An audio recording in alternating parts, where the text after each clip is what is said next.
Talia Brooks pushed through the glass doors of Mason's Luxe Boutique, her chin lifted despite the knot in her stomach. The crumpled receipt in her hand felt like a lifeline, proof her sister's $500 birthday gift wasn't a dream.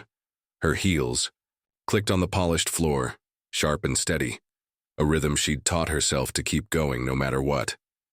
She adjusted her jacket, smoothing it down, feeling the weight of every eye in the store turn her way. The place buzzed with chatter, wealthy, shoppers in designer coats, their laughter light and careless. A woman with pearls flicked a glance at Talia, then whispered to her friend. A man in a suit paused, his stare cold and quick, like she was a smudge on his perfect day. Talia's chest tightened, but she kept walking. She'd been through this before, too many times to count. She wasn't here to fit in. She was here to return a jacket and get her money back. From across the room, Victor Grayson locked onto her.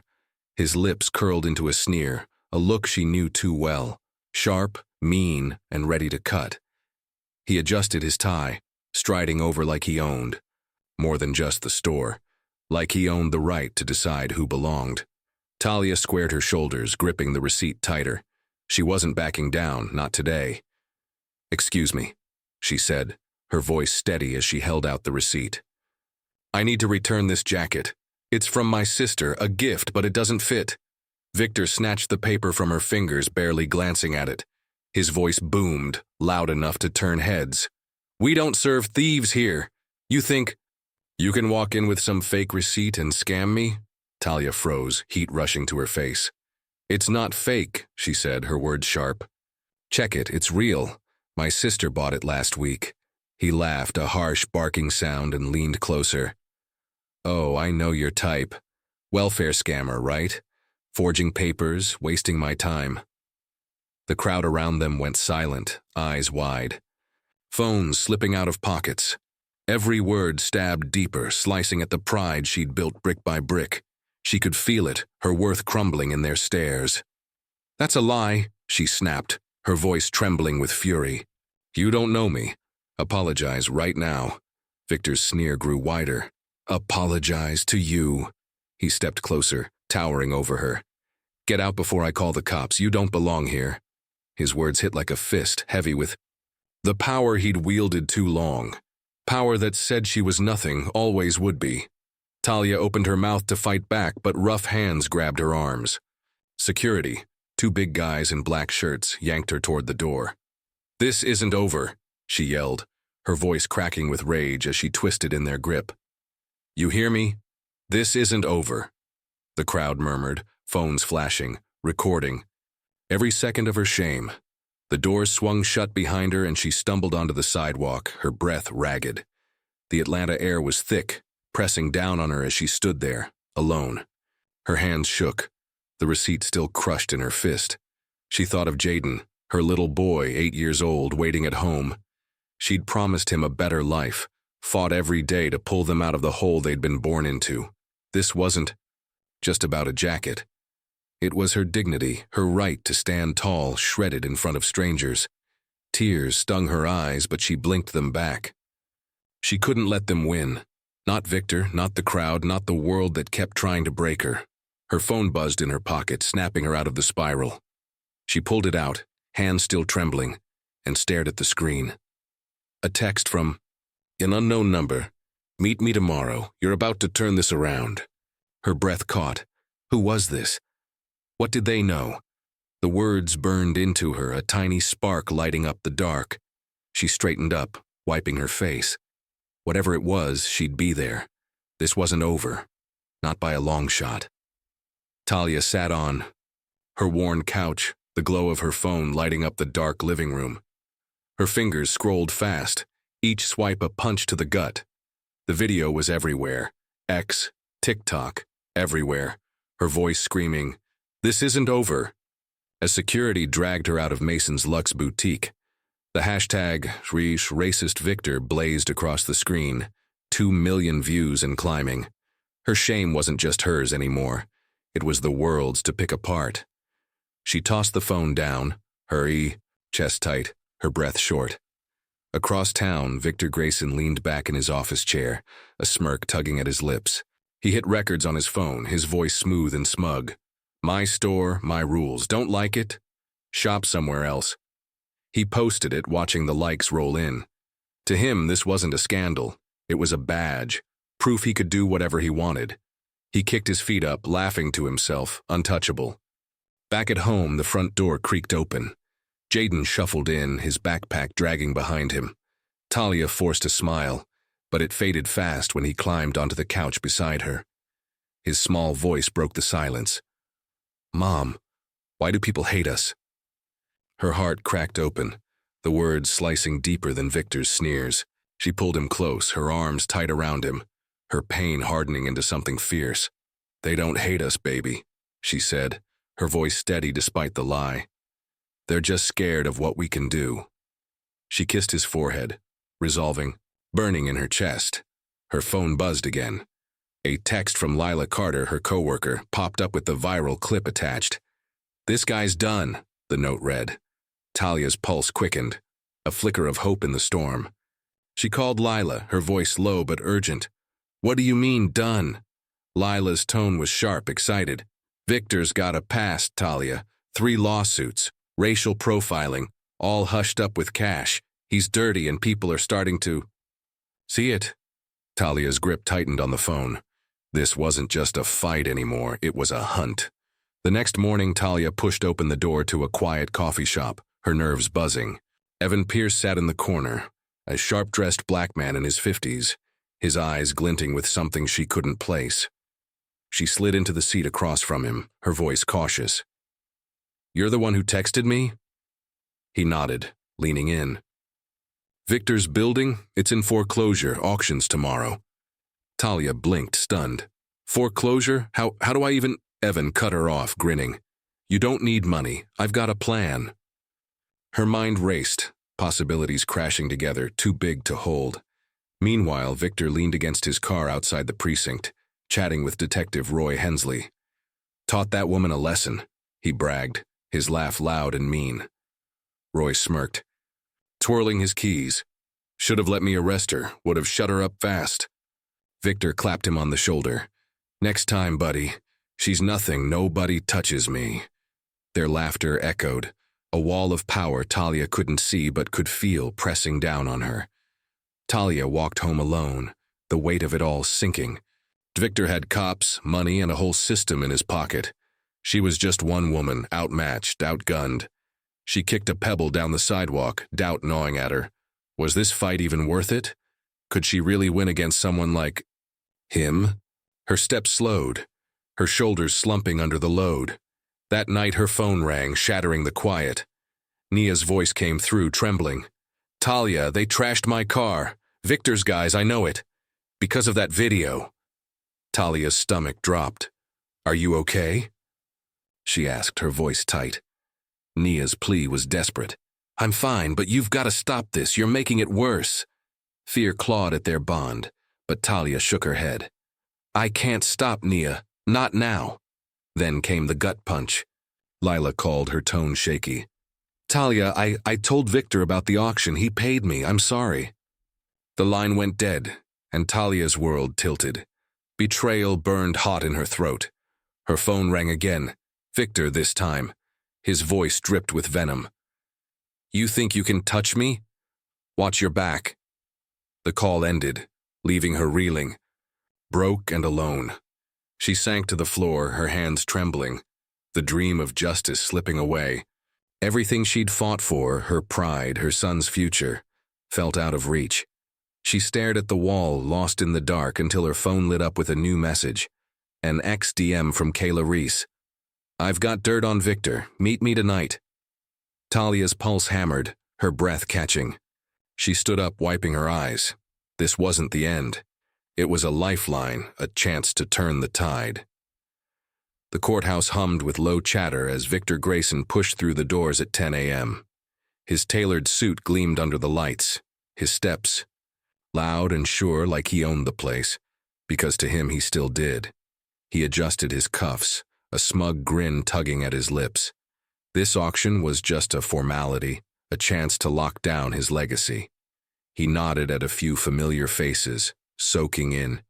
Their nods back, his kingdom still intact. Talia Brooks walked in right behind him, her heart pounding but her head high. Evan Pierce flanked her on one side, Kayla Reese on the other, her quiet strength cutting through the room like a blade.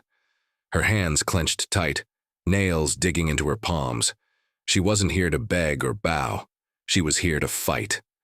Every step echoed with the memory of Victor's sneers pushing her forward. Victor caught sight of her and laughed, loud and sharp. "What's she doing here?" he said, his voice dripping with scorn. "Begging for scraps? Pathetic." He turned to the guy next to him, smirking. "She's got no business in my world." Talia's jaw tightened, but she kept her eyes on him, fire simmering under her skin. He didn't see her. Not yet. The auctioneer banged the gavel, and the room snapped to attention. "Lot 17, commercial property, starting at $800,000, he called. Bids flew fast. $900,000, $1 million. Victor's voice cutting through each time, smooth and confident. $1.2 million, he said, leaning back in his chair, grinning wide. He was untouchable, the king holding court. Sure no one could match him. Talia felt Evan's nudge against her arm. She took a shaky breath, her heart hammering so loud she could barely hear the room. He nodded, steady and sure, and she raised her paddle high. $1.5 million, she said, her voice clear despite the tremble in her chest. Gasps rippled through the crowd, heads whipping around to stare. She stood taller, staring straight at Victor, daring him to fight back. Victor's grin vanished, his face twisting with rage. "She can't afford that," he barked, jumping to his feet. "No way, she's bluffing." His voice cracked, panic seeping through the cracks in his armor. The room buzzed, eyes darting between them. Talia's pulse raced. This was it, the moment everything could flip or fall apart. The auctioneer's voice sliced through the noise. "Ma'am, we need proof of funds, now." His tone was cold, sharp, like a judge passing a sentence. Talia's hands shook as she fumbled with the papers Evan had given her, her breath catching. This was her shot, and it felt like the whole system was leaning in to crush her again. Marlene Tate, Victor's lawyer, shot up from her seat, her voice loud and accusing. "This is fraud. She's got nothing, no money, no right to be here. Just like that fake receipt at the store." The words hit Talia like a slap, dragging her back to that humiliation. Victor's sneers, the crowd's stares. Her knees wobbled, doubt flooding in fast. Could she really do this? Talia's hands trembled, the papers slipping in her grip. She glanced at Evan, then Kayla, their steady eyes anchoring her. But inside she was breaking, heart pounding, mind screaming she'd lose it all. Victor's laugh rang out again, low and mean. "Told you, she's nothing," he muttered, loud. Enough for her to hear. She was one breath from crumbling, the weight of it all too much. Then Kayla stepped forward, her voice cutting through the chaos. "Play this," she said, holding up a USB drive, her tone steady as steel. She handed it to the clerk, who plugged it in fast. The room went quiet, every eye locked on the screen. Talia held her breath, her hands still shaking, hope flickering faint. Victor's voice blared from the speakers, smug and clear. "Tank the value. Make it cheap for me.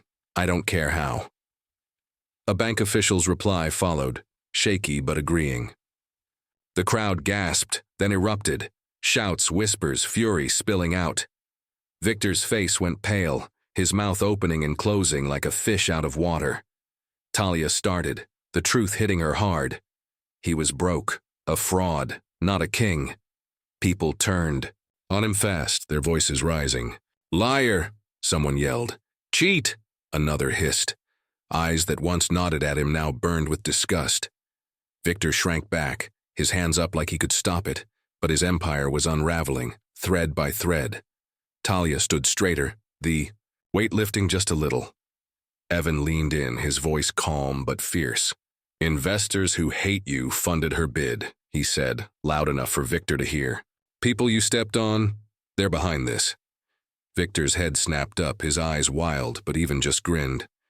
Talia's chest swelled. This wasn't just her fight anymore. It was bigger, stronger, unstoppable. The auctioneer raised the gavel, his voice booming. Sold to Ms. Talia Brooks for $1.5 million. The bang echoed final and sharp. Victor slumped in his chair, his hands covering his face, his legacy dust. Talia let out a breath she didn't know she'd held, tears stinging her eyes. She'd done it, beaten him, claimed what he'd tried to steal. Evan clapped her shoulder, Kayla nodded, and the room buzzed around her. This was her win, her justice, rising from his hate. The morning sun spilled through the windows of Mason's Lux Boutique as Talia Brooks pushed open the door, her hand tight around Jaden's smaller one. The sign outside had changed overnight. Now it read Talia's Lux, her name in bold letters, a quiet claim on everything she'd fought for. Her heart thudded with every step, but her back stayed straight. This wasn't just a store anymore. It was hers, rewritten by her own hands. Victor Grayson stood in the middle of the floor, his suit wrinkled, his face pale. He stumbled toward her, his voice cracking with desperation. "You can't do this, Talia. Please, I built this place." His hands shook, reaching out like he could grab back what he'd lost. He wasn't the king anymore, just a shadow, small and broken, begging at her feet. Talia stopped, her eyes locking onto his. She took a slow breath, her voice steady and cold. "My building, my rules." The words hit him like a slap, his own cruelty thrown back in his face. "You're fired, Victor. Get out." He froze, mouth open, but she didn't flinch. She'd waited too long for this, too many nights of shame and rage to let him stay. A cheer broke out behind her. Customers clapped, their voices rising, some pulling out phones to record. "About time," a woman shouted. "Good for you," a man called. The sound washed over Talia, lifting her higher. Victor's head dropped, his steps slow as he shuffled toward the door, the weight of their cheers burying him alive. Evan Pierce stepped up beside her, his voice low but fierce. "I've been tracking his scams for years," he said, loud enough for the crowd to hear. "He ruined a friend of mine, drove him out of business with lies. This is payback." His grin was sharp, satisfaction glinting in his eyes. Talia nodded, a spark of gratitude flickering inside her. She wasn't alone in this fight, not anymore. She turned to the staff huddled near the counter, people Victor had bullied, yelled at, broken down. "You're all staying," she said, her voice softening. "This place is ours now, a real community, not his playground." Their faces lit up, a few wiping tears, others smiling wide. She felt it then. Her power wasn't just in winning, it was in healing what he'd torn apart. Kayla Reese rushed in, her phone in hand, her voice buzzing with excitement. "Talia, you won't believe this. I dug deeper. Victor's silent partner, Detective Roy Hensley. He's under investigation now. Cops are all over it." Talia's breath caught, a laugh breaking free. The racist duo who'd tried to crush her both crumbling, their reign over for good. Talia stood taller, Jaden tugging at her hand, his grin bright. "We did it, Mom," he said, his voice loud with pride. She squeezed his fingers, looking around at the store. Her store. Victor's hate was buried under her feet, proof the powerless could rise up and topple kings. She let out a shaky breath, the victory sinking in deep. Later, Talia slipped into the small office at the back, the door clicking shut behind her. She sank into the chair, her eyes landing on a framed photo on the desk. Her mom, smiling soft and strong. Memories flooded back, her mom facing the same sneers, the same doors slammed shut, fighting battles Talia had inherited. Her chest tightened, heavy with the past. The door flew open and Jaden ran in, his sneakers squeaking on the floor. "Mom, you're a superhero," he shouted, his eyes wide with awe. The words cracked her open, pride and pain spilling out in hot tears. She pulled him into a hug, her voice breaking. "You're my hero, baby." He giggled, hugging her back, and she let the tears fall, raw and real. She wiped her face, staring at her mom's photo again. This win wasn't just here. It was for every black woman told they didn't belong, every fight her mom couldn't finish. Her hands stopped shaking, a quiet strength settling in. She turned their hate into something bigger, something hers. Talia grabbed her purse and pulled out some cash, her own money, hard-earned. "Come on, Jaden," she said, standing up. "Let's make the first sale." She picked out a jacket from the rack, small enough for him, and rang it up herself. He beamed, slipping it on, and she smiled. A promise kept, a wound healed. She leaned against the counter, watching customers browse, feeling a truth sink deep. Racism could be fought. Its scars could become strength, a light for others to follow. She touched her mom's photo one more time, whispering, "I did it." Her triumph was a bridge, linking past pain to a future she'd build. The lesson hit her hard. What was stolen could be taken back. The oppressed could rise to rule. She'd flipped the game in a heartbeat, and it felt right. Jaden tugged her, sleeve pointing at a customer who waved. "They like it here, Mom," he said, and she nodded, her heart full. Talia stepped out from behind the counter, looking at her store, her people. Her story wasn't fading. It was a fire, burning bright, a call to keep fighting. Jaden hugged her tight, customers smiled, and she knew this win wasn't the end. It was a beginning, a ripple pushing back against the hate still out there, loud and strong.